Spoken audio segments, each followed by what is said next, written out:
আপনি কেমন মুসলিম? আপনার এই আকীদাই নাই, আপনার বিশ্বাসই নাই, আপনার ঈমানই নাই। আপনার ঈমান বিশ্বাস চলে গেছে মণ্ডপে। আপনার আল্লাহ ভরসা নাই, আপনার ভরসা নাই যে ক্ষমতা আল্লাহ দিতে পারে। আপনার ভরসা হয়েছে হিন্দুর ভোটে আপনাকে ক্ষমতায় যেতে হবে। আপনি এই ভরসা করেন কেন? ক্ষমতার মালিক আল্লাহ। আপনি তো ওই রাজনীতি করেন। প্রখ্যাত মুফাসসির, উপমহাদেশের বিশ্বের বাংলা ভাষাভাষীর জন্য প্রখ্যাত বিশ্বনন্দিত মুফাসসির ছিলেন আল্লামা দেলোয়ার হোসেন সাঈদী। তিনিও জামাত ইসলামের আমির ছিলেন। আপনি কোন আমির, আপনি কোন আদর্শে রাজনীতি করছেন? আল্লামা দেলোয়ার হোসেন সাঈদী তিনিও 2 বার এমপি গ্রহণ করেছেন, এমপিত্ব নিয়ে দেশ রাষ্ট্র পরিচালনা করেছেন। তিনি আপনার মতো মণ্ডপে গিয়ে মন্ত্রী হননি। তিনি মণ্ডপে না গিয়ে এমপি হয়েছেন। আপনি কার আদর্শে রাজনীতি করছেন? আপনি এইভাবে আহলে হাদিস মসজিদ ভেঙে দেওয়া হয়, মাদ্রাসা বন্ধ করে দেওয়া হয়, একটা কথা জবান দিয়ে বের হয় না, আর আপনি মন্দির পাহারা দিতে মুসলমানের বাচ্চাকে পাঠান। আপনার শরম, লজ্জা, ঘৃণা হওয়া উচিত আপনার। আশ্চর্য কথা, শিরক বেদাতের অতন্দ্র প্রহরী একজন ব্যক্তি, একজন মুফাসসির ছিল, যিনি বলিষ্ঠ কণ্ঠে শিরক বেদাতের বিরুদ্ধে কথা বলেছিলেন, যার নাম আল্লামা দেলোয়ার হোসেন সাঈদী। তিনি বলে গেছেন, তার ভাষা আমি নকল করছি, যেই আলেম মণ্ডপে যায় সে আলেম নামের কলঙ্ক। উনি বলেছেন। ওনার রাজনীতি করেন আপনি। আমি এইভাবে আপনাকে বলতাম না। আহলে হাদিস মসজিদ মাদ্রাসা ভেঙে দেওয়া হচ্ছে, একটা প্রতিবাদ নাই, আর ওই সময় আপনি মন্দির পাহারা দিতে চলে যান। আপনি, আপনার ঈমান আগে, আপনার ঈমান আপনার চেয়ার নয়, নেতৃত্ব নয়, আপনি ভোটের লোভে ঈমানকে বিক্রি করে দিয়েছেন। আপনি এই নীতি থেকে আপনাকে ফিরে আসতে হবে।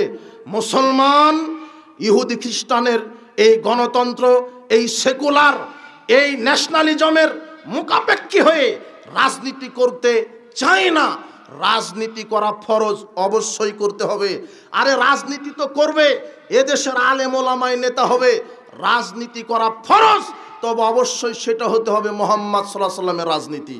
বিশ্বাস করেন, পৃথিবীর ইতিহাসে সবচেয়ে বড় রাজনীতিবিদ, তার নাম মুহাম্মদ সাল্লাল্লাহু আলাইহি ওয়াসাল্লাম।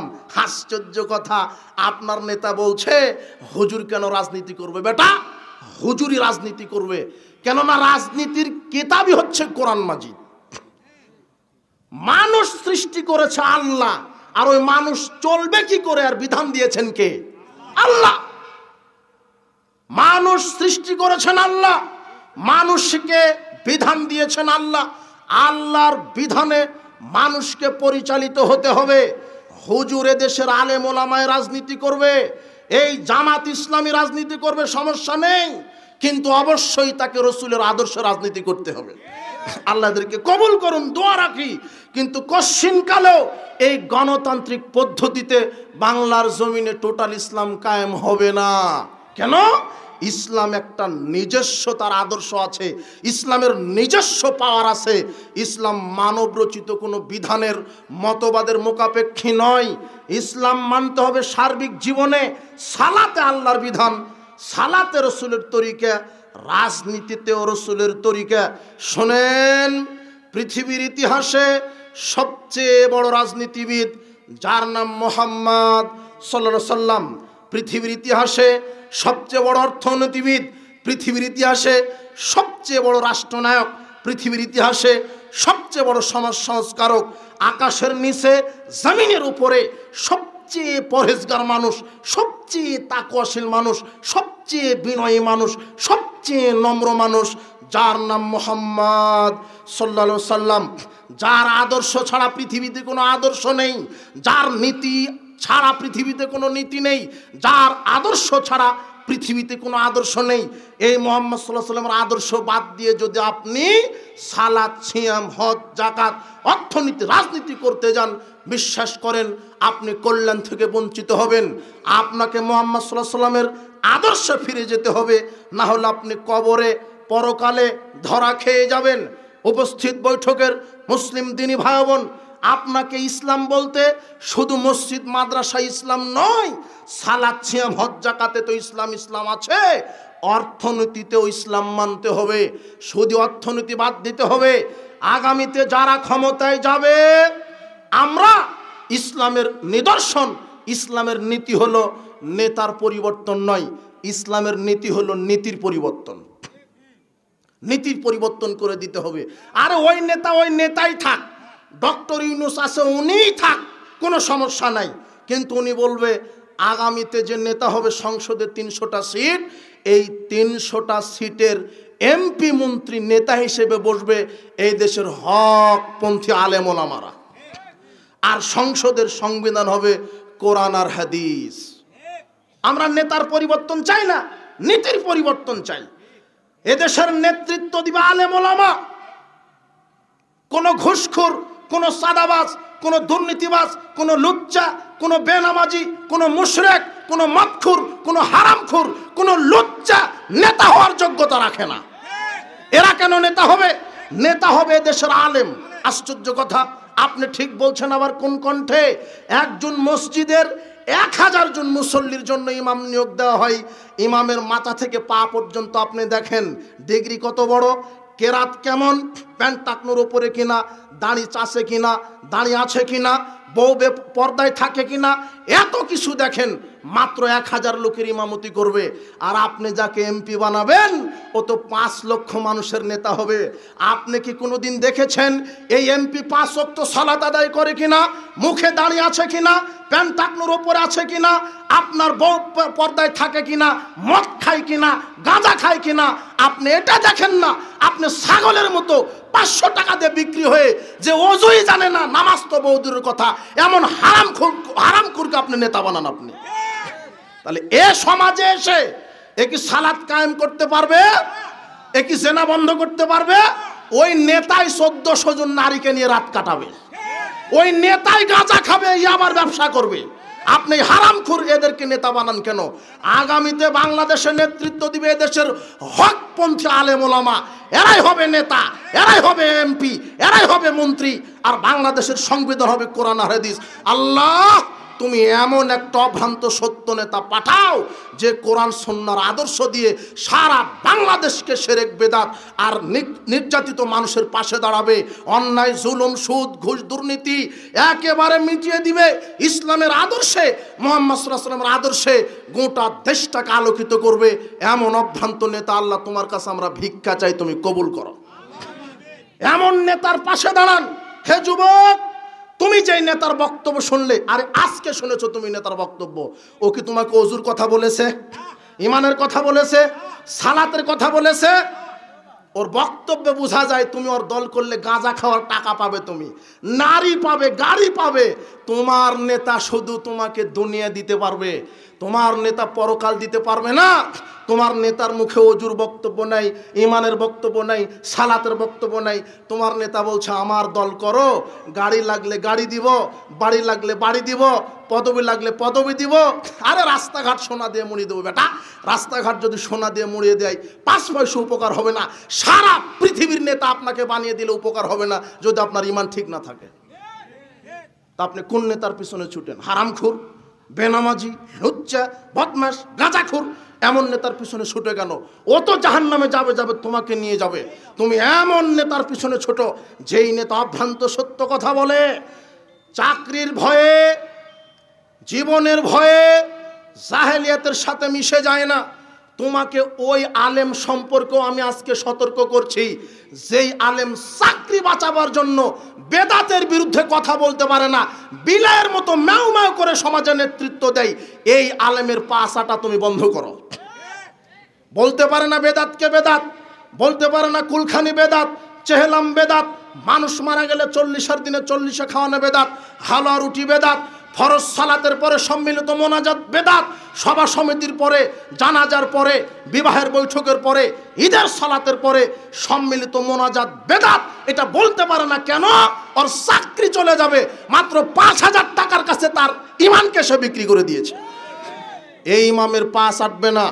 ইমাম আলেম তো সেই হবে যে বেদাতকে বেদাত বলতে পারে, যে শিরককে শিরক বলতে পারে, যে বলতে পারে 21শে ফেব্রুয়ারি পালন করাবে শিরক, যে বলতে পারে ডিসেম্বর 16 ডিসেম্বর পালন করা শিরক, যে বলতে পারে শহীদ মিনারে ফুল দেওয়া নিরাপত্তা পালন করা শিরক, যে বলতে পারে শিখা চিরন্তন শিখা অনির্বাণকে মূল্যায়ন করা শিরক, যে বলতে পারে পীর পূজা শিরক, মাজার পূজা শিরক, খানকা পূজা শিরক, যে বলতে পারে ফরজ সালাতের পরে সম্মিলিত মোনাজাত বিদাত বিদাত বিদাত, যে শিরক বেদাত স্পষ্টভাবে বলে দিতে পারে, এই হলো আলেম।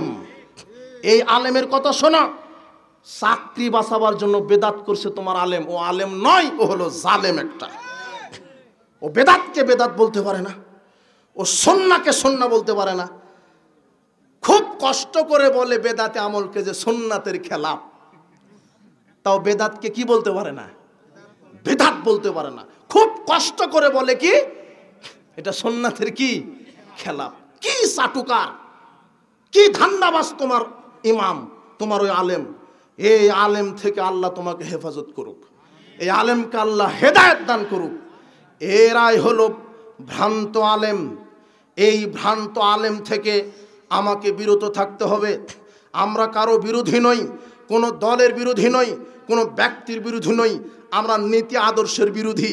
আপনি যত বড় নেতা হন, যত বড় দলের নেতা হন, আপনার দলে যদি আর আপনার ভিতরে যদি মুহাম্মদ সাল্লাল্লাহু আলাইহি ওয়াসাল্লামের আদর্শ না থাকে, আপনাকে আমরা 5 পয়সা মূল্য দিই না। আর যদি রাসূলের আদর্শ থাকে, আপনাকে আমরা মূল্য দিই। শোনেন উপস্থিত বৈঠকের মুসলিম দিনী ভাই বোন, সার্বিক জীবনে কোরআন সুন্নাহ মেনে চলার নাম ইসলাম।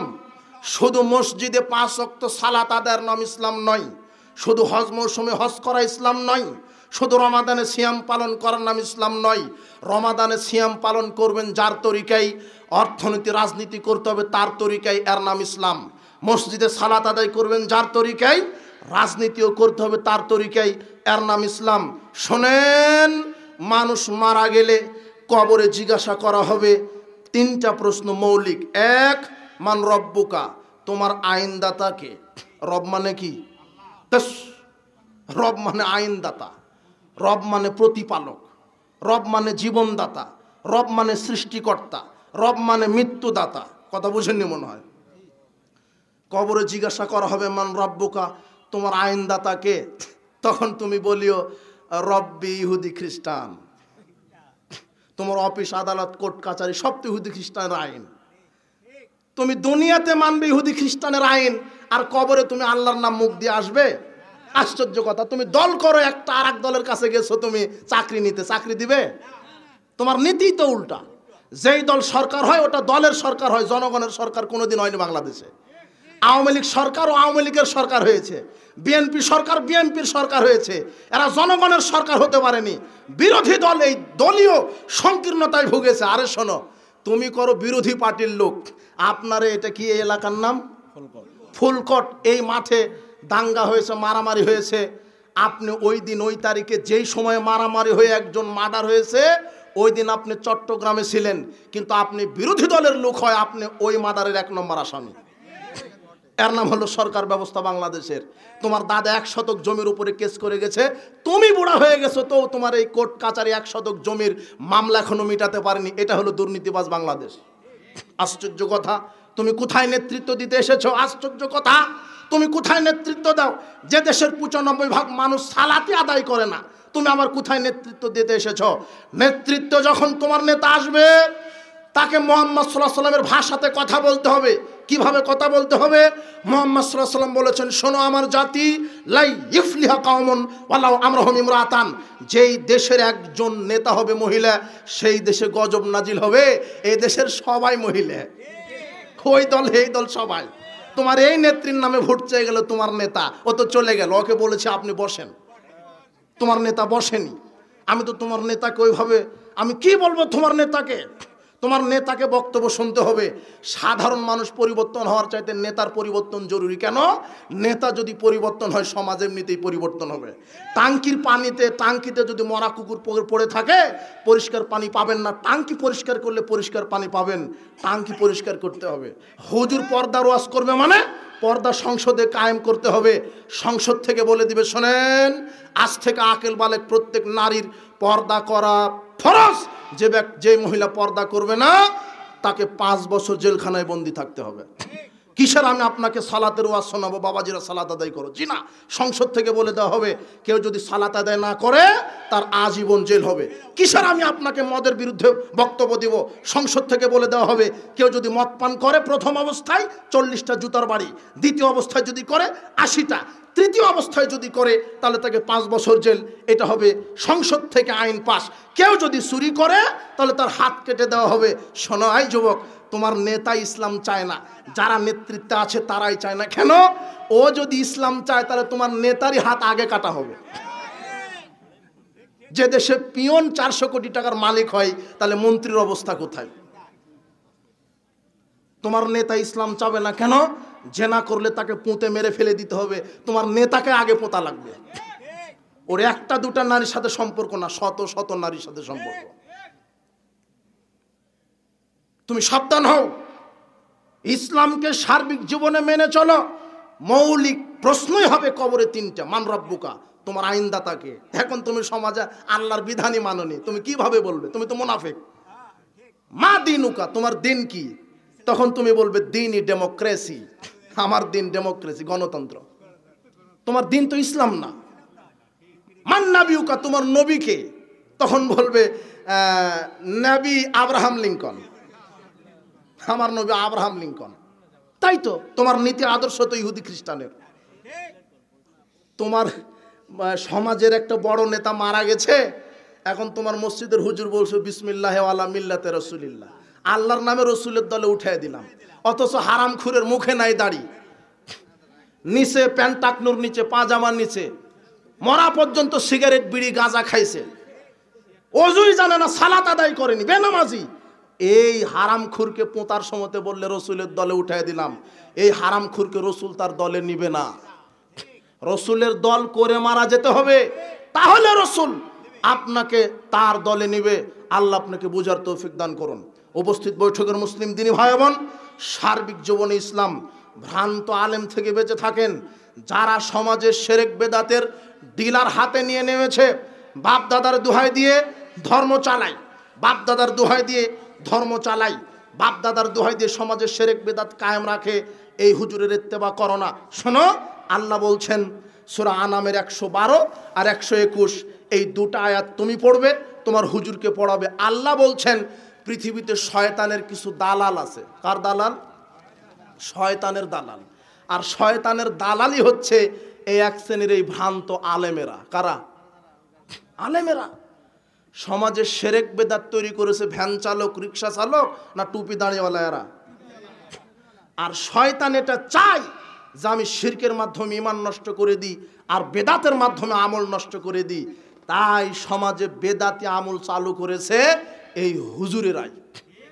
আজকে আপনার বগুড়ার একটা মসজিদে সালাত আদায় করলাম, তো অজু করতে বসেছি, এমন সময়তে সামনে অজুর দোয়া লেখা আছে। তো অজুর দোয়া কি? ওখানে লেখা আছে বিসমিল্লাহিল আলিউল আযীম আলহামদুলিল্লাহি ফি দীনিল ইসলাম ওয়াল ইসলামু হাক্কুন ওয়াল কুফরু বাতিলুন। এটা নাকি অজুর দোয়া। আশ্চর্য কথা, আল্লাহর নবী বলছেন মান কাযাবা আলাইয়া মুতাআম্মিদান ফালিয়াতাবাওয়া মাকাদাহু মিনান নার। যে ব্যক্তি আমার নামে কোনো মিথ্যা হাদিস বলবে তার থাকার জায়গা জাহান্নাম। তো এই অজুর দোয়াটা যদি রসুলের না হয় তাহলে তোমার হুজুরের থাকার জায়গা কোথায়? কথা বুঝেনি মনে হয়। অথচ আল্লাহর নবী বলছেন তিরমিজির 25 নম্বর হাদিস যে অজুর শুরুতে তোমরা বিসমিল্লাহ বলো। কি বলো? মুহাম্মদ সাল্লাল্লাহু আলাইহি ওয়াসাল্লাম বলছেন বিসমিল্লাহ, আর তোমার হুজুর বলছে ওটা নয়, এইটা। এখন রসুলের দোয়া যদি অজুর দোয়া ওটা না হয় তাহলে হুজুরের থাকার জায়গা কোথায়? আজকে আবার গাড়িতে বসে এক মৌলানা সাহেবের বক্তব্য শুনছি। মৌলানা সাহেব বলছে যে স্ত্রীর নিচের ঠোঁটে চুমু দিলে কবুল হজের নেকি। আশ্চর্য হুজুর। আমি তখন চিন্তা করলাম একেবারে টাটকা ইবলিসের দালালে। তো কোনটা করলে কবুল হজের নেকি এটার বিধান কে দিতে পারে? অথবা মুহাম্মদ সাল্লাল্লাহু আলাইহি ওয়াসাল্লাম। তো হুজুর যে বলল নিচের ঠোঁটে চুমা দিলে কবুল হজের নেকি, এটা যদি মুহাম্মদ সাল্লাল্লাহু আলাইহি ওয়াসাল্লাম বলে তাহলে থাকার জায়গা কোথায়? তোমার হুজুর জায়নামাজের দোয়া তৈরি করেছে, ওটা যদি রাসূল মুহাম্মদ সাল্লাল্লাহু আলাইহি ওয়াসাল্লাম না বলে থাকার জায়গা কোথায়? তোমার হুজুর কোরআন তেলাওয়াত শেষে সাদাকাল্লাহুল আজিম দোয়া তৈরি করেছে, এটা যদি মুহাম্মদ সাল্লাল্লাহু আলাইহি ওয়াসাল্লামের না হয় তাহলে থাকার জায়গা কোথায়? সাবধান। তোমার হুজুর ফরজ সালাতের পরে 5 ওয়াক্ত মোনাজাত করছে, বলছে করবই করব, বাপ দাদা থেকে করে আসছি, কে ঠেকাবে? ফরজ সালাতের পরে সবাইকে নিয়ে সম্মিলিত মোনাজাত যদি মুহাম্মদ সাল্লাল্লাহু আলাইহি ওয়াসাল্লাম না করে, তোমার হুজুরের থাকার জায়গা কোথায়? আল্লাহ তোমার হুজুরকে হেদায়েত দান করুন, তোমার হুজুরকে ইসলাম বুঝার মানার তৌফিক দান করুন। জিনা ব্যক্তির দোহাই দিয়ে, মাযহাবের দোহাই দিয়ে, নেতার দোহাই দিয়ে, সংখ্যা গরিষ্ঠতার দোহাই দিয়ে, হুজুরের দোহাই দিয়ে, বাপ দাদার দোহাই দিয়ে ধর্ম চলে না। ধর্ম একজন মানুষের দোহাই দিয়ে করতে হবে, যার নাম মুহাম্মদ সাল্লাল্লাহু আলাইহি সাল্লাম। শোনেন, এই হুজুর এক শ্রেণীর ভ্রান্ত হুজুরি শয়তানের দালালি করে সমাজে শিরক বেদাত ঢুকিয়ে দিয়েছে। যে আমল রসুল করেননি, যে আমল সাহাবায়ে কেরাম করেননি। এজন্য সাবধান। সালাত মুহাম্মদ সাল্লাল্লাহু আলাইহি সাল্লামের নীতিতেই করবেন। তাকবীরে তাহরিমা, বুকের উপরে হাত, সূরা ফাতিহা শেষে জোরে আমিন বলতে হবে, এটাই সুন্নাত। মুহাম্মদ সাল্লাল্লাহু আলাইহি সাল্লাম বলছেন যে জোরে আমিন বলবে তার বিগত সব পাপ আল্লাহ ক্ষমা করে দিবে। পায়ের সাথে পা মিলিয়ে সালাত আদায় করতে হবে। মুহাম্মদ সাল্লাল্লাহু আলাইহি সাল্লাম বলছেন যে ব্যক্তি পায়ের সাথে পা মিলিয়ে দাঁড়িয়ে সালাত আদায় করবে, আল্লাহ তাকে জান্নাতে ঘর বানিয়ে দিবেন। আগরবাতি, ফুল, মোমবাতি জ্বালানো বরকতের আশায়, এগুলি হলো শিরক। কবরে সেজদা করলে বালা মুসিবত দূর হয়। খানকা মাজার ওরসে মানত করলে বালা মুসিবত দূর হয়। এই আকীদার শিরক। পীরের সুপারিশ ছাড়া জান্নাত হবে না, এই আকীদার শিরক। আপনার এই শিরকি আকীদা নিয়ে যদি মারা যান, ঈমান নষ্ট হবে, জান্নাত হবে না। শিরক করে যে মারা যায়, আল্লাহ তার উপরে জান্নাত হারাম করে দেন। তাবিজ ঝোলানো শিরক। মান আল্লাহকে তামিমা ফাকাদ আশরাকা, যে ব্যক্তি তাবিজ ঝোলালো সে আল্লাহর সাথে শিরক করলো। আপনার হাতে, কোমরে, গলায় যদি তাবিজ থাকে তাহলে আপনি মুশরিক, আপনার সালাত সিয়াম কবুল হবে না। এখন খুলে ফেলে মৃত্যুবরণ করলে জান্নাত হবে ইনশাআল্লাহ, কিন্তু তাবিজ নিয়ে মারা গেলে জান্নাত হবে না। কেন? আপনি মুশরিক। সমাজে অনেক শিরক আছে, অশুভ কুলক্ষণ চালু আছে, সমাজে শিরক আছে। শিরকের মাধ্যমে শয়তান মানুষের ঈমানকে নষ্ট করে দেয়। 1, 2 কুফর। কুফর যদি বড় কুফর ঘটে যায় তাহলে ঈমান নষ্ট হবে। বড় কুফর কি? আল্লাহকে অস্বীকার করা, পরকালকে অস্বীকার করা। বড় কুফর কি? কোরআন মাজিদের আয়াতকে অস্বীকার করা। বড় কুফর কি? কোরআন হাদিসকে সন্দেহ করা, কোরআন হাদিসের কোনো আয়াতকে সন্দেহ করা, তুচ্ছ-তাচ্ছিল্য করা। বড় কুফর কি? রাসূলের সুন্নাহকে নিয়ে ব্যঙ্গ করা। মানুষ আজকে পৃথিবীতে আছে, আল্লাহর বিধানকে নিয়ে কটাক্ষ করে। আল্লাহর বিধানকে নিয়ে কটাক্ষ করে কি? আরে চুরি করলে হাত কেটে ফেলা হয়, এটা আল্লাহর অমানবিক একটা বিধান, নাউজুবিল্লাহি মিন জালিক। বিবাহের পরে জেনা করলে মেরে ফেলা হয়, এটা আল্লাহর অমানবিক একটা বিধান। এইভাবে কিছু নাস্তিক আল্লাহর বিধানের বিরুদ্ধে কথা বলছে, অথচ আল্লাহর বিধানই চূড়ান্ত। আল্লাহর বিধানকে নিয়ে যদি কেউ কটাক্ষ করে সে হলো কাফের, তার ঈমান নষ্ট হয়ে যায়। আল্লাহর বিধানই চূড়ান্ত। চুরি করলে হাত কাটতে হবে, বিবাহের পরে জেনা করলে তাকে মেরে মেরে মেরে ফেলতে হবে। আপনার জেনায় লিপ্ত হলে বিবাহের পরে তাকে মেরে মেরে মেরে ফেলতে হবে। চুরি করলে হাত কাটা হবে, মদ পান করলে 40 লাঠি পিটাতে হবে, 40টা জুতার পিটা করতে হবে। এগুলি আল্লাহর বিধান। আল্লাহর বিধানকে যারা ঘৃণা করে, যারা অস্বীকার করে, এরা হলো কাফের। আপনি দেখেন আল্লাহর বিধানকে অস্বীকার করা হচ্ছে, এরা মুসলিম মুখে পরিচয় দেয়, কিন্তু সংবিধানে আল্লাহর বিধান নেই, সংবিধান মানুষের বিধানে পরিচালনা করছে। এই জন্য বড় শিরক, যদি বড় কুফরি যদি ঘটে যায়, ঈমান নষ্ট হবে। রাসূলের সুন্নাহকে নিয়ে ব্যঙ্গ করা, এটা হলো কুফরি। রাসূলের সুন্নাহকে নিয়ে ব্যঙ্গ করা, রাসূলের আদর্শকে নিয়ে ব্যঙ্গ করা। আজকে আপনি সমাজে দেখতে পাবেন রাসূলের গুরুত্বপূর্ণ সুন্নাহকে নিয়ে ব্যঙ্গ করা হয়, রাফাল ইয়াদাইন নিয়ে ব্যঙ্গ করা হয়, জোরে আমিন বলা নিয়ে ব্যঙ্গ করা হয়, বুকের ওপরে হাত বাঁধা নিয়ে ব্যঙ্গ করা হয়। পায়ের সাথে পা মিলানো নিয়ে ব্যঙ্গ করা হয়। যারা আহলে সুন্নাহ ওয়াল জামা, যারা আহলে হাদিস, যারা রাসূলের সুন্নাহকে মেনে জীবন যাপন করে, এদেরকে নিয়ে ব্যঙ্গ করা হয়। যারা রাসূলের সুন্নাহকে নিয়ে ব্যঙ্গ করে এরা কাফের হয়ে যায়। আল্লাহ বলছেন সূরা তাওবার 66-67 আয়াতে, কুল আবিল্লাহি ওয়া আয়াতিহি ওয়া রাসূলিহি, বলো তোমরা কি আল্লাহর সাথে, আল্লাহর আয়াতের সাথে, রাসূলের সাথে কুনতুম তাস্তাহজিউন, তোমরা কি ঠাট্টা মশকরা করছো? তোমরা কি ঠাট্টা করছো নাকি? রাসূলের আদর্শকে নিয়ে যদি ঠাট্টা করো, ওয়ালা তা'তাযিরু, আল্লাহ বিচারের মাঠে বলবেন আজকে তোমরা কোনো ওজর পেশ করো না। কাদ কাফারতুম বাদা ঈমানিকুম, ঈমান আনার পরে তোমরা কাফের হয়ে গেছো। রাসূলের আদর্শকে নিয়ে উপহাস করলে কি হয়ে যাবে? কাফের। রাসূলের আদর্শই চূড়ান্ত। রাসূলের আদর্শ মানতে হবে সার্বিক জীবনে। রাসূলের আদর্শকে যদি উপেক্ষা করে মানুষের অন্য কোন নেতার আদর্শে জীবন যাপন করেন, আপনি হবেন মুনাফিক। আর রাসূলের আদর্শকে যদি অস্বীকার করেন, আপনি হবেন কাফের।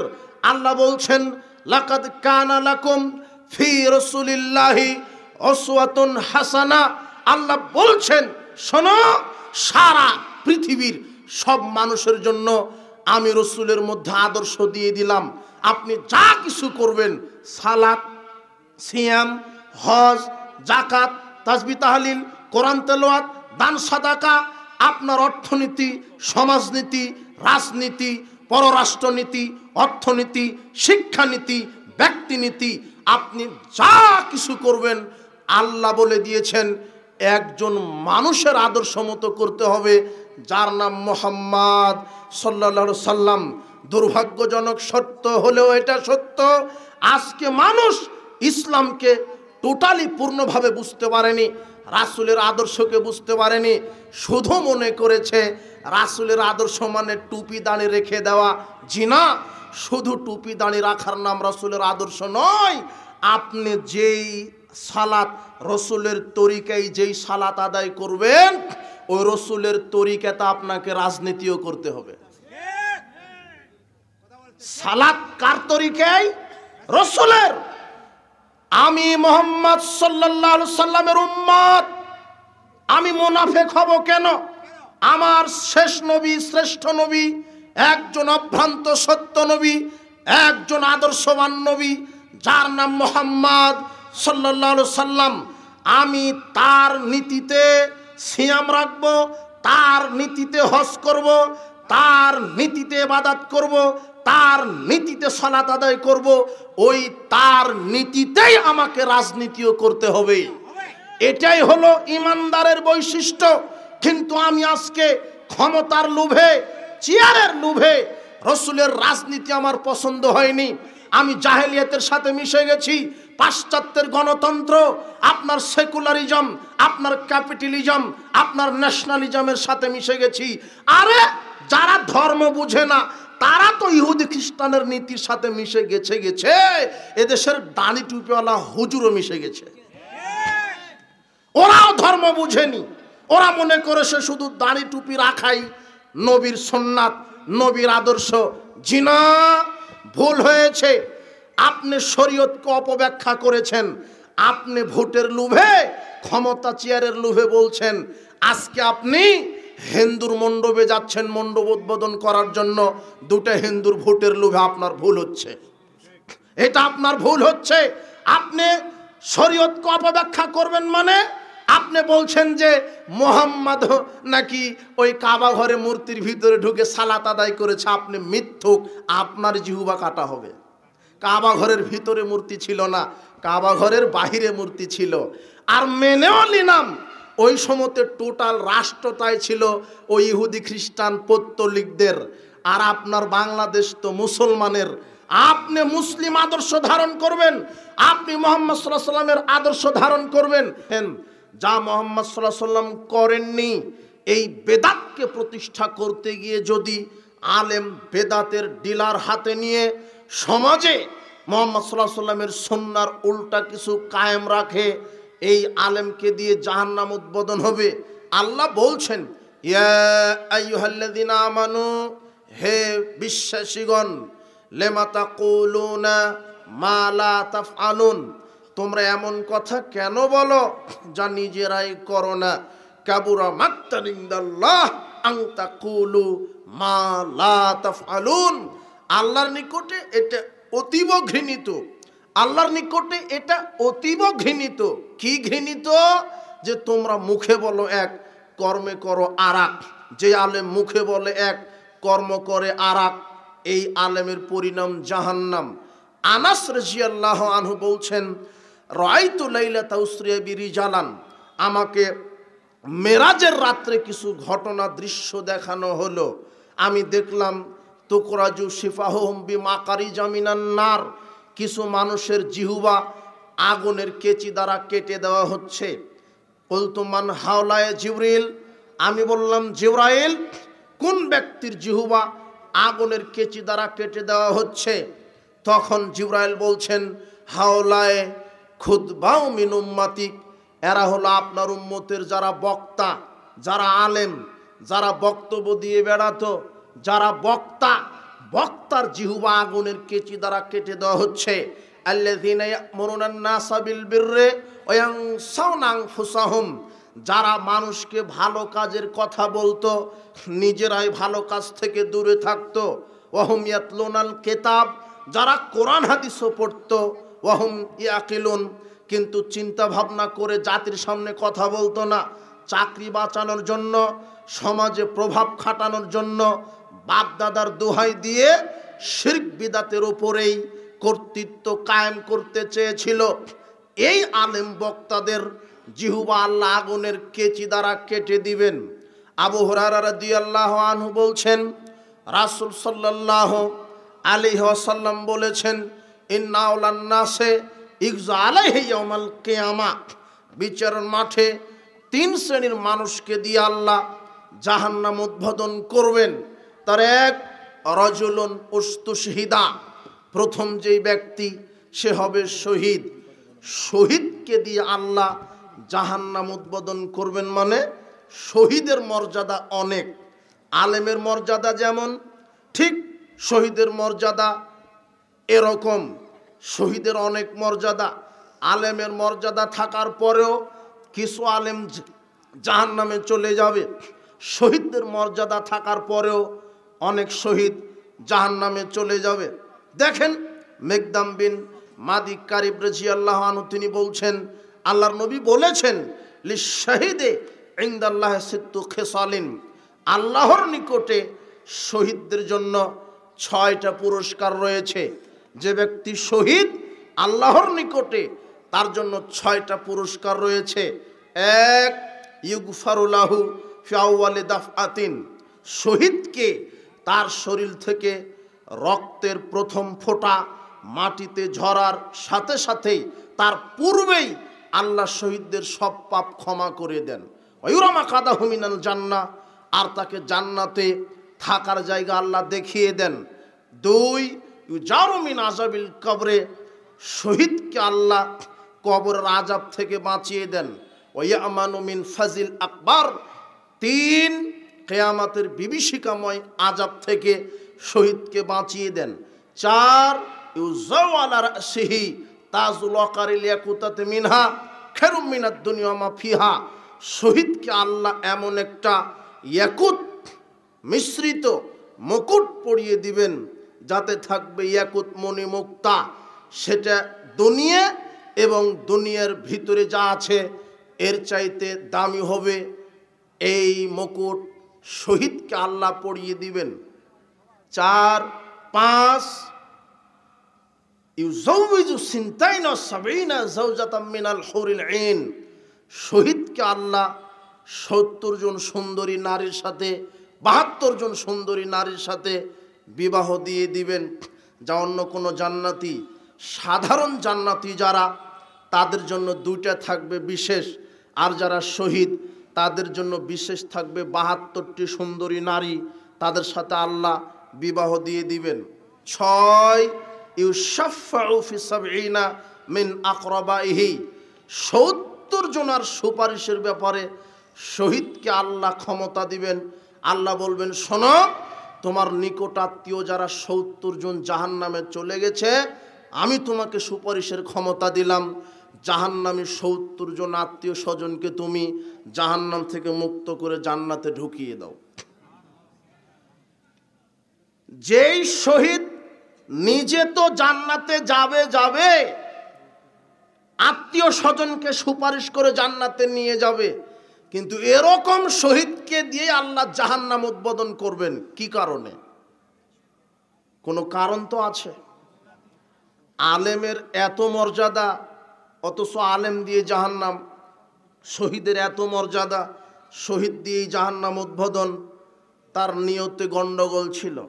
আল্লাহ বিচার মাঠে শহীদকে আল্লাহর কাঠগড়াটে ডেকে বলবেন যে, মা আমিলতা ফিহা, তুমি আমার জন্য কি আমল করেছো বলো, তোমাকে শক্তি সামর্থ্য দিয়েছিলাম। তখন শহীদ বলবে, আল্লাহ কতালতু ফিক, আপনার জন্য লড়েছি, জিহাদ করেছি। হাত্তা উস্তুশহিদতু, অবশেষে আমি শহীদ হয়েছি। তখন আল্লাহ বলবেন, কাযাবতা, তুমি মিথ্যা বলছো। ওয়ালাকিন্নাকা, বরং তুমি এই জন্য জিহাদের মাঠে জিহাদ করে শহীদ হয়েছ, লিয়ায়ুকালা জারিউন, যাতে মানুষ তোমাকে বড় বাহাদুর বলে, মুক্তিযোদ্ধা বলে। এই নিয়ত ছিল, মানুষ যাতে তোমাকে মুক্তিযোদ্ধা বলে, বাহাদুর বলে। এই জন্য তুমি মাঠে লড়েছ, মানুষ তোমাকে নিয়ে সুনাম করবে। আসলে তো তুমি আমাকে সন্তুষ্ট করার জন্য জিহাদ করনি। সুম্মা উমিরা বিহি ফাসহিবা আলা ওয়াজহিহি হাত্তা উলকিয়া ফিন্নার। আল্লাহ ফেরেশতাদেরকে বলবেন, ফেরেশতারা এই শহীদকে উপর মুখে করে টানতে টানতে জাহান্নামে নিক্ষেপ করো। এই যে দেখেন, শহীদকে দিয়ে জাহান্নাম উদ্বোধন হবে। এরপরে দ্বিতীয় যে ব্যক্তি, অরাজুলুন আল্লামাহুল্লাহুল কোরআন, ওই ব্যক্তি হলো কোরআনের উপরে আলেম, ডিগ্রি নিয়েছে। অরাজুলুন আল্লামাহুল্লাহুল কোরআন ও আল্লামহু, সে নিজে কোরআন শিখেছে, সে কোরআন তেলাওয়াত করে। ফাউতিয়া বিফা আরাফাউ নেমাহু, আল্লাহ তাকে কাঠগড়াটে ডেকে বলবেন, ফিমা আমিলতা ফিহা, তুমি কি আমল করেছ, তুমি কি আমল করেছো বলো। আলেমকে জিজ্ঞাসা করবেন। তখন আলেম মানুষ বলবে, আল্লাহ তাআল্লামতুল ইলমা ওয়া আল্লামতুহু, আমি নিজে কোরআন শিখেছি, আর একজনকে শিখিয়েছি। ও কারাতু ফিকাল কোরআন, আপনার জন্য কোরআন তেলাওয়াত করেছি। আলেম এবং হাফেজ দুজনকেই ডাকবেন। হাফেজকে বলবেন, তুমি কি করেছ? হাফেজ সাহেব বলবে যে, আমি তো কোরআনের খুব বড় কারি ছিলাম। আর আলেম বলবে, আমি কোরআন নিজে শিখেছি, অপরজনকে শিখিয়েছি। তখন আল্লাহ বলবেন, কাযাবতা, তুমি মিথ্যা বলছো। লিউকালা ইন্নাকা আলেম, তুমি দুনিয়াতে আলেমগিরি করেছ, মানুষ যাতে তোমাকে বড় আলেম বলে, মানুষ যাতে তোমাকে বড় বক্তা বলে। নিয়ত এটা ছিল, আসলে আমার সন্তুষ্ট ছিল না। আর কারি সাহেবকে বলবেন, তুমি যে এত সুন্দর করে কোরআন তেলাওয়াত করেছ, মানুষ যাতে তোমাকে কারি বলে। ফাকাত কিলা, তোমাকে বলা হয়েছিল কারি। তখন আল্লাহ ফেরেশতাদেরকে বলবেন, এই হাফেজ আর আলেমকে ধরো, আর উপর মুখে করে টানতে টানতে জাহান্নামে নিক্ষেপ করো। আলেমকে দিয়ে হাফেজকে দিয়ে জাহান্নাম উদ্বোধন। একটু আগে যে শুনলেন, আলেমের এত মর্যাদা, হাফেজের এত মর্যাদা, কিন্তু এক শ্রেণীর আলেম আর হাফেজকে আল্লাহ কোথায় দিবেন? যদি নিয়ত ঠিক না থাকে আর আমল ঠিক না থাকে। বুখারীর 1386 নম্বর হাদিস, আল্লাহর নবী বলছেন যে, আলেমকে কবরে শুয়ে দেওয়ার সাথে সাথে অরাজুলুন কামা আলা রাসিহি, ওই আলেমের মাথার পাশে একজন ফেরেশতা দাঁড়িয়ে থাকবে। বিফিরিন আও সাখরাতিন, হাতে থাকবে পাথর। ফায়ুসদাখু বিহি রাসুহু, ওই পাথরটা আলেমের মাথায় মারা হবে, মাথা ফেটে চৌচির হয়ে যাবে, পাথরটা দূরে চলে যাবে, পাথর নিয়ে আসতে আসতে মাথা আবার ঠিক হয়ে যাবে, আবার মারা হবে। ফায়ুসনাউ ইলা ইয়াউমিল কিয়ামা, এইভাবে আলেমের মাথা ফাটানো হবে কবরে। আল্লাহর নবী ফেরেশতাদ্বয়কে জিজ্ঞাসা করলেন, এই ব্যক্তির কি অপরাধ, এইভাবে মাথা ফাটানো হচ্ছে কেন? তখন ফেরেশতা বলছে, শোনেন, ওই ব্যক্তিটা ছিল আলেম, ইয়া নাম আনহু বিল্লাইলে, আলেম মানুষ ছিল কিন্তু রাতে ঘুমাতো। ওয়ালাম ইয়ামাল বিমা ফি বিন নাহারে, রাতে কোরআন হাদিস অনুযায়ী আমল করতো না। সমাজে অনেক আলেম আছে যারা ডিগ্রি নিয়ে বসে আছে, হক বলেও না, হক নিজে মানেও না। এই আলেমকে কবরে মাথা ফাটানো হবে। আর বুখারীর ৭০৪৭ নম্বর হাদিস আল্লাহর নবী বলছেন, ইয়াখুজুল কোরআন, হাফেজ সাহেবকে আল্লাহ কবরে ধরবেন। ফায়ার ফুজুহু, যেই হাফেজ হেফজ করেছে ৩০ পারা, এরপরে শয়তানি বদমাশি করে কোরআন ভুলে গেছে, কোরআন আর পরিচর্যা করে না, কোরআন নিজের জীবনে বাস্তবায়ন করেনি, শুধু নিজের নামের আগে একটু হাফেজ লিখবে বলে ওই হেফজখানায় গিয়েছিল যে আমাকে মানুষ হাফেজ বলবে। কোরআন হেফজও করেছিল ২, ১, ৫, ১০ পারা, এরপরে সজ্ঞানে স্বেচ্ছায় শয়তানি বদমাশি করে ভুলে গেছে। এই হাফেজের মাথা ফাটানো হবে। তখন আল্লাহ নবী বলছেন, কি অপরাধে হাফেজের মাথা ফাটানো হবে? তখন ফেরেশতাদ্বয় বলছে, ও কোরআন হেফজ করেছিল কিন্তু ভুলে গেছে, কোরআন অনুযায়ী আমল করেনি। ইয়ানামু আনিস সালাতিল মাকতুবা, আর এই হাফেজ ফরজ সালাত আদায় করতো না। হেফজখানায় চাকরি করে ঠিক, সালাতি ঠিক মতো আদায় করে না। এই জন্য বিচারের মাঠে কবরে তো আলেম আর হাফেজের মাথা ফাটানো হবে। এক শ্রেণীর আলেম আর হাফেজকে দিয়ে জাহান্নাম আল্লাহ কি করবেন? উদ্বোধন করবেন। ওসামা বিন জায়েদ রাদিয়াল্লাহু আনহু বলছেন, রাসূল সাল্লাল্লাহু আলাইহি ওয়াসাল্লাম বলেছেন, ইউজাউ বির রাজুলি ইয়াউমাল কিয়ামা হাত্তা ইউলকিয়া ফিন্নার, কিয়ামতের মাঠে একজন ব্যক্তিকে আনা হবে, তাকে জাহান্নামে নিক্ষেপ করা হবে। ফাতান দালিকু আফতাবু ফিন্নার, জাহান্নামে দেওয়ার সাথে সাথে পেটের নাড়ি ভুঁড়ি বের হয়ে যাবে। ফায়ুতহানু ফিহা, ওই নাড়ির চতুর্দিকে ঘুরতে থাকবে। কাতাহনিল হেমারি বিরাহাহু, যেমন গাধা ওই আটা পিসা জাঁতার চতুর্দিকে ঘুরতে থাকে, ঠিক একজন ব্যক্তি তার নাড়ি ভুঁড়ির চতুর্দিকে ঘুরতে থাকবে। ফায়াস্তামিউ আহলুন নারু আলাইহি, ওই ব্যক্তির নিকটে জাহান্নামীরা সব একত্রিত হবে। ফায়াকুলুনা, জাহান্নামীরা বলবে, ইয়া ফুলান মা শানুকা, হে অমুক, আপনার কেন এই অবস্থা? আনতা তামুরনা বিল মারুফ ওয়া তানহানা আনিল মুনকার, আপনি না অনেক বড় আলেম ছিলেন, মানুষকে ভালো বক্তব্য দিতেন, বক্তব্য শোনাতেন, কিন্তু আপনার এই অবস্থা কেন? ভালো কাজের আদেশ করতেন, মন্দ কাজের নিষেধ করতেন, কিন্তু আপনি তো আলেম মানুষ, আপনার জাহান্নামে আসার কি কারণ হলো? তখন ওই আলেম নিজেই বলবে, কুনতু আমরুকুম বিল মারুফ, আমি ভালো কাজের কথা বলেছি, ওয়ালা আতিহি, কিন্তু আমি নিজেই ভালো কাজ করিনি। অনহাকুম আনিল মুনকার, আমি খারাপ কাজের নিষেধ জাতিকে করেছি। ও আতিহি, কিন্তু আমি নিজেই খারাপ কাজ করেছি। দেখেন আলেম বিপদে। আলেম ভালো কাজের আদেশ করেছে, কিন্তু আলেম নিজে ভালো কাজ করেনি। আরে আলেম পর্দার ওয়াজ করে, নিজের বউ বেটিকে পর্দায় রাখতে পারেনি, এই আলেম জাহান্নাম। আরে আলেম ভালোই বক্তব্য দেয় সালাত সিয়ামের উপরে, নিজেই সালাত আদায় করে না, এই আলেম জাহান্নাম। আলেম খারাপ কাজের নিষেধ করে, আলেম বলে খারাপ কাজের নিষেধ, বাবা তোমরা খারাপ কাজ করো না, সুদ খাও না, ঘুষ খাও না, দুর্নীতি করো না, মদ পান করো না, এটা আলেম বলে। কিন্তু যে বলে সেই ঘুষ খেয়েছে, সেই সুদ খায়, যে বলে মদ পান করো না, ওই আলেমই জর্দা দিয়ে পান খায়। ও নিজেই বলে মদ পান করো না, কিন্তু এই জানা নাই যে জর্দাই হলো মদ, ও আলেমের জানা নাই। জানবে কি করে? এমনিতে আনাকুম জানাকুম পড়েছে, কোরআন হেফজ করে, খতম দেয় আর খায়, কোরআনের সঠিক জ্ঞান নেই। এই আলেম জানবে কি করে যে জর্দা খাওয়া হারাম? জর্দা যে মদ, জর্দা যে মদ, বিড়ি সিগারেট, জর্দা, ইয়াবা, গোল, ফেন্সিডিল যা আছে এর ভিতরে মাদকতা আছে। আল্লাহ বলছেন, ইন্নামাল খামরু, আমি মদ হারাম করে দিলাম। কোরআন হাদিসে মদের নির্ধারিত নাম নেই, কোরআনে বলা নেই জর্দা হারাম, কোরআনে বলা নেই বিড়ি সিগারেট হারাম, কোরআনে বলা হয়নি ইয়াবা, গুল, ফেন্সিডিল হারাম। কোরআনে শুধু আল্লাহ বলেছেন মদ হারাম। মদ কি জিনিস? এখন আল্লাহর নবী বলছেন, সংজ্ঞা দিচ্ছেন মাদকের, মা আসকারা কাসিরুহু ফাকালিলুহু হারাম, যেটা বেশি পরিমাণ খেলে মানুষ মাতলামি করে, তার অল্প খাওয়াটা হারাম। এই জন্য আপনি তো জর্দা খান পানের সাথে 1 গ্রাম 2 গ্রাম, তাই আপনি বুঝতে পারেন না। অথচ যে 1 গ্রাম জর্দা দিয়ে পান খাচ্ছে, ওই হুজুরকে আপনি 100-150 গ্রাম জর্দা খাইয়ে দেখেন, হুজুরা সূরা ফাতিহা তেলাওয়াত করতে পারবে না। যেটা বেশি খেলে মানুষ পাগলামি করে, তার অল্পটা হারাম। এই জন্যই বলছি জর্দা হারাম, এর ভিতরে মাদক রয়েছে। যারা জর্দা খায়, পানের সাথে খায়, তারা চিবিয়ে খায়, আর যারা বিড়ি সিগারেট খায় তারা আগুন দিয়ে পুড়িয়ে খায়। অথচ বস্তুটা একই, বস্তু একই।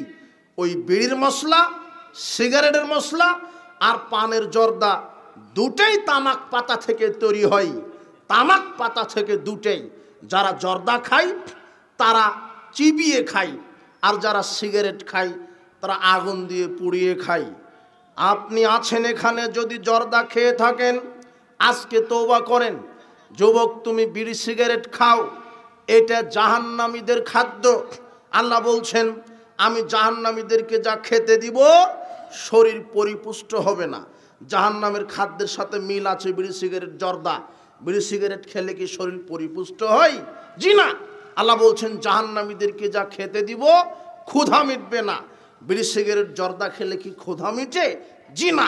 দুর্গন্ধযুক্ত একেবারে খাবিস অপবিত্র খাবার বিড়ি সিগারেট জর্দাগুল। হুজুর খায়, হুজুর খায়, হুজুর নিজে মদের বিরুদ্ধে বক্তব্য দিচ্ছে, আবার হুজুরি জর্দা খাচ্ছে। এই হুজুরের মাথা ফাটানো হবে। এই জন্য সাবধান, যারা মাদক থেকে দূরে নেই। এই মাদক হারাম, আর হারামখোর এই দেহ জান্নাতে যাবে না। আল্লাহর নবী বলছেন, লা ইয়াদখুলুল জান্নাতা জাসাদুন গুযিয়া বিল হারাম। ওই দেহ জান্নাতে যাবে না যেই দেহ হারাম খাদ্য দ্বারা গঠিত হয়েছে। সুদ, ঘুষ, দুর্নীতি, মাদক এগুলি হারাম। হারাম খাদ্য থেকে আপনি বেঁচে থাকার চেষ্টা করেন। বলছিলাম, ভ্রান্ত আলেম, এক শ্রেণীর আলেমকে দিয়ে আল্লাহ জাহান্নাম উদ্বোধন করবেন। সাওবান রাদিয়াল্লাহু আনহু বলছেন, রাসূল সাল্লাল্লাহু আলাইহি ওয়াসাল্লাম বলেছেন, ইন্না মিম্মা আতাখাওয়াফু মিনহু আলা উম্মতি আইম্মাতান মুদিল্লিন। আমার উম্মতের মধ্যে আমি সবচেয়ে যেটা বেশি ভয় করছি সেটা হলো আলেম সমাজ, তারা হবে ভ্রান্ত। আমার উম্মতের মধ্যে সবচেয়ে বড় যেটা বেশি ভয় করছি তা হচ্ছে আলেম সমাজ, যারা অধিকাংশ হবে ভ্রান্ত। কিভাবে? সাতাবুদু কাবাইল বিন উম্মাতিল আওসান। আমার উম্মতের অনেক মানুষ মূর্তি পূজারীদের সাথে আপনার ইবাদত করবে। আমার উম্মতের অনেক মানুষ মূর্তির ইবাদত করবে। ওয়াসাতাল হাকু কাবাইল মিন উম্মতি বিল মুশরিকিন। আমার উম্মতের অনেক মানুষ মুশরিক বিজাতিদের সাথে মিশে যাবে। আমার উম্মতের অনেক মানুষ, সে আলেম হোক আর সাধারণ ব্যক্তি হোক, আল্লাহর নবীর এটা ভয় থেকে গেছে। আমার উম্মতের সবচেয়ে বড় যেটা ভয় করলাম, আলেম হবে ভ্রান্ত, তারা মূর্তি পূজকদের সাথে মিশে যাবে, তারা বিজাতিদের সাথে মিশে যাবে। আজকে সব জায়গাতে বিজাতিদের অনুসরণ করা হচ্ছে। আপনি লক্ষ্য করুন, আব্দুল্লাহ ইবনে আমর রাদিয়াল্লাহু আনহু বলছেন, রাসূল সাল্লাল্লাহু আলাইহি ওয়াসাল্লাম বলেছেন, লা ইয়াতি আন্নাল উম্মতি মা তালা বানি ইসরাইল। আমার উম্মতের ওই অবস্থা হবে, আমার মুসলিম উম্মতের ওই অবস্থা হবে যে অবস্থা ইহুদি খ্রিস্টানের হয়েছিল। হাজওয়ান নাল বিন নাল, যেমন দুই পায়ের জুতার সমান, ঠিক আমার মুসলিম উম্মত ইহুদি খ্রিস্টান নীতি আদর্শ, অর্থনীতি, সমাজনীতি, সংস্কৃতি, রাজনীতি, শিক্ষানীতি ইহুদি খ্রিস্টানের যেমন হবে, মুসলমানেরও তাই হবে। অফিস, আদালত, কোর্ট কাচারি তাই হবে, ইহুদি খ্রিস্টানের নীতিতে চলবে, অথচ মুসলিম হবে। আল্লাহর নবী বলছেন, হাত্তাইন কানা মিনহুম মান আতা উম্মাহু আলানিয়া। যদি ইহুদি খ্রিস্টানের মধ্যে এমন লোক খুঁজে পাওয়া যায় যে তারা মায়ের সাথে জেনা করে, লাকানা ফি উম্মতি মা ইয়াসনাউ যালিক, তাহলে আমি মুহাম্মদ সাল্লাল্লাহু আলাইহি ওয়াসাল্লামের মুসলিম উম্মতের মধ্যেও কিছু কুলাঙ্গার থাকবে যারা মায়ের সাথে জেনা করবে। তার একটা পাপ হচ্ছে সুদের পাপ। আল্লাহর নবী বলছেন, যে কোনো পুরুষ যদি 1 টাকা সুদ খায় তাহলে 36 বার মায়ের সাথে জেনা করলে যা পাপ হয়, 1 টাকা সুদ খেলে তার চাইতে বেশি পাপ হয়। তাহলে যারা সুদের সাথে জড়িত এরা মায়ের সাথে জেনা করার মতো কি করছে? বুঝেননি মনে হয় কথা। বোঝা আবার কঠিন। আপনি যদি সুদের মধ্যে থাকেন তাহলে তো বক্তব্য বুঝতে পারবেন না। বিড়ি সিগারেট জর্দার বক্তব্য দিলে বুঝতে চায় না, কেন? ও নিজেই খায়, এই জন্য বোঝা কঠিন। সুদের বক্তব্য দিলেও বুঝতে চায় না, কেন? ও নিজে ব্যাংকের সাথে জড়িত। ও মাস্টার হলে কি হবে? ব্যাংক থেকে সুদের টাকা নেই। ও প্রিন্সিপাল হলে কি হবে? সুদ খায়। মাদ্রাসার প্রিন্সিপাল ঘুষখোর। ওই প্রিন্সিপালেরই মাথা ফাটাবে আল্লাহ বিচার মাঠে, ওই আপনার ওই কবরে। প্রিন্সিপাল ভালো বক্তব্য দিয়েছে, ভালো করেনি, প্রিন্সিপাল সাহেব বলছে আমি সুপারিশ করতে পারি, ওর জন্য 5 লক্ষ টাকা রেখে দিতে হবে। মাদ্রাসার প্রিন্সিপাল 2 বার হজ করা আছে, 6 বার উমরা করা আছে, মাদ্রাসার প্রিন্সিপাল ঘুষখোর। ও দাড়ি টুপি রেখেছে সাইনবোর্ড, কাপড়ের ব্যবসা করতে বসেছে, 6 বার হজ করে, দাড়ি টুপি ঠিক আছে, একেবারে আলখাল্লা জুব্বাও ঠিক, মেহেদি দেওয়া, দাড়ি তো আছে আছে, মেহেদি দেওয়া, দেওয়ার পরে মিথ্যা কসমে ব্যবসা করছে। আল্লাহর কসম 5,000 টাকা দিয়ে কিনায় আছে, অথচ কিনা আছে 2,000 টাকা দিয়ে, অথচ হাজি সাহেব। এরই মাথা ফাটানো হবে। এক শ্রেণীর মিথ্যুক আলেম আছে সমাজে, ভণ্ড প্রতারক শয়তানের দালাল আছে সমাজে। আল্লাহর নবী বলছেন ইহুদি খ্রিস্টান যেমন হবে মুসলিম উম্মত তেমন হবে। ইহুদি খ্রিস্টান যেমন হবে মুসলিম উম্মত তেমন হবে। আপনি লক্ষ্য করেন, আপনি নামে মুসলিম কিন্তু আপনার অফিস আদালত কোর্ট কাচারি শিক্ষাঙ্গন রাজনীতি অর্থনীতি সমাজনীতি শিক্ষানীতি সব ইহুদি খ্রিস্টানের কারিকুলামে ঢেলে ঢেলে সাজানো আছে। আপনি তার গোলামি করছেন। আপনি মুসলিম, আপনার আদর্শ কোথায়? আল্লাহর নবী এটাই বলছেন, আমার মুসলমান উম্মতেরা ইহুদি খ্রিস্টানের সাথে মিশে যাবে, বিজাতিদের সাথে মিশে যাবে, ইহুদি খ্রিস্টানের সাথে মিশে যাবে, বিজাতিদের সাথে মিশে যাবে। আর আমি সবচেয়ে যেটা বেশি ভয় করি আমার উম্মতের, তারা হচ্ছে ভ্রান্ত ভণ্ড আলেম, ভ্রান্ত পথভ্রষ্ট আলেম। পথভ্রষ্ট আলেম আবার পথভ্রষ্ট হবে মানে? হ্যাঁ, আলেমই পথভ্রষ্ট। আল্লাহর নবী বলছেন মান সুয়েলা আন ইলমিন, যে আলেমকে তার জানা বিষয়ে জিজ্ঞাসা করা হলো, আচ্ছা বলেন তো এটা শিরক না বেদাত? আবু দাউদের হাদিস, আল্লাহর নবী বলছেন শোনো, যে আলেমকে জানা বিষয়ে জিজ্ঞাসা করা হলো ফাকাতামাহু, এরপরে আলেম জানার পরও গোপন রাখলো চাকরি বাঁচানোর জন্য, সমাজে মর্যাদা, বাপদাদা থেকে করে আসছি, হক কথা বলা যাবে না। ও সত্যটা জানে, এরপরও জানার পরও বলল না, হকটা বলল না। আলজামাহুল্লাহু বিলিজামিন মিন নারি ইয়াউমাল কিয়ামা, এই আলেমকে আল্লাহ জাহান্নামের লাগাম পরাবেন কিয়ামতের দিন। কাকে জাহান্নামের লাগাম পরাবেন? আলেমকে। আলেমকে জাহান্নামের লাগাম পরাবেন। কোন আলেম?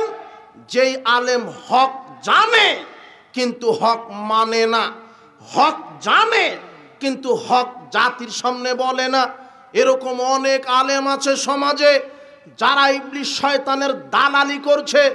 শোনেন, মানুষের ঈমানকে নষ্ট করার জন্য শয়তান 4 দফা কর্মসূচি হাতে নিয়েছে। আপনার ঈমানকে নষ্ট করে দিবে। ওযু নষ্ট হয় কারণ আছে, সিয়াম নষ্ট হয় কারণ আছে। ঠিক মানুষের ঈমান ভেঙে যায়, নষ্ট হয়, তার কারণ আছে। শয়তান 4 দফা কর্মসূচি নিয়ে মাঠে নেমেছে মুসলমানদের ঈমান নষ্ট করার জন্য। 1, শিরক। শিরকের মাধ্যমে শয়তান মানুষের ঈমান নষ্ট করে দিচ্ছে। শিরক কি? আল্লাহর সমকক্ষ কাউকে মনে করা, আল্লাহর সমান কাউকে মনে করা। সন্তান আল্লাহ দিতে পারে, আপনি যদি মনে করেন না, ওই যে মহাস্থানগড় যে পীরের কাছে গেলেই সন্তান দিতে পারে, পীরের আস্তানাতে গেলে সন্তান চলে আসবে। পীর যে পুকুরে গোসল করেছে ওই গোসলে ডুব দিলে পেটে বাচ্চা চলে আসবে। এটা হলো আপনার আকীদা। পাপ ক্ষমা করতে পারে আল্লাহ। আপনি যদি বলেন না পীর মানুষের পাপ ক্ষমা করতে পারে, জান্নাত জাহান্নাম দাতা আল্লাহ, আপনি যদি মনে করেন পীর সুপারিশ করে জান্নাত দিতে পারে, তাহলে আপনি মুশরিক, আপনার ঈমান ভেঙে গেছে। আল্লাহ বলছেন ইন্না সলাতি ওয়া নুসুকি ওয়া মাহইয়ায়া ওয়া মামাতি লিল্লাহি রাব্বিল আলামিন। শুনেন, আল্লাহ বলছেন নিশ্চয় সালাত, আমার কুরবানি, আমার হায়াত, আমার মৌত সব আল্লাহর জন্য নিবেদিত। এইভাবে আল্লাহ বলছেন আমার সালাত, আমার সিয়াম, আমার হজ, যাকাত, কুরবানি, আমার আশা ভরসা, আমার প্রার্থনা, আমার সেজদা, আমার মানত, আমার প্রার্থনা, আমার চাওয়া পাওয়া ভরসা সব কার জন্য নিবেদিত? আল্লাহ। কিন্তু আপনি যদি পীরের কাছে মাজারে গিয়ে চান, সাহায্য চান, পীরের দরগায় মানত বরকত আশা লাভে, তাহলে আপনি মুশরিক, আপনার ঈমান নষ্ট হয়ে যাবে। আল্লাহর সাথে শিরক করলে ঈমান নষ্ট হয়ে যায়। পীরের মুরিদ না হলে জান্নাত হবে না, এই আকীদা শিরক। পীর সাহেব কবরে জীবিত থেকে মানুষের কল্যাণ অকল্যাণ করতে পারে, এই আকীদা